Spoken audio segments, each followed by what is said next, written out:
30,000 এদেশের দামার যুবক সন্তান ঘরে ঘরে চিৎকার শুরু হলো, আর্তনাদ, সন্তান হারা মায়ের আর্তচিৎকার, সন্তান হারা বাবার আর্তকরুণ চিৎকার। এরপরে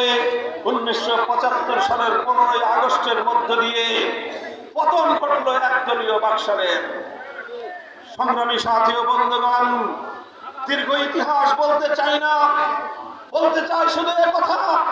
যেভাবে 71-এর মুক্তিযুদ্ধের চেতনাকে হত্যা করে, সত্য প্রকৃত মুক্তিযুদ্ধের চেতনাকে ধ্বংস করে, ভেজাল 72-এর চেতনাকে বিগত 50 বছর যাবৎ বাংলাদেশের মানুষকে 71-এর মুক্তিযুদ্ধের চেতনা নামে গেলানো হয়েছে।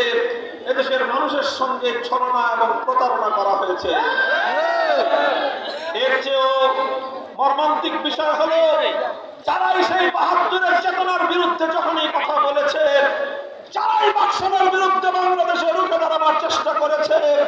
যারাই প্রকৃত বৈষম্যহীন বাংলাদেশ গড়বার কথা যখনই বলেছে, তখনই তাদেরকে কখনো জঙ্গিবাদের নামে, কখনো তাদেরকে রাজাকারের নামে, কখনো তাদেরকে স্বাধীনতা বিরোধী শক্তি আখ্যা দিয়ে দেশপ্রেমিক জনতাকে বারবার টুটি চেপে হত্যা করবার পায়তারা চালিয়েছে। এটাই চলতে চলতে 2024-এর বাংলার দামার ছাত্র সন্তানেরা যখন এদেশকে বৈষম্যহীন একটি দেশ হিসেবে গড়ে তুলবার জন্য তারা স্লোগান তুলল,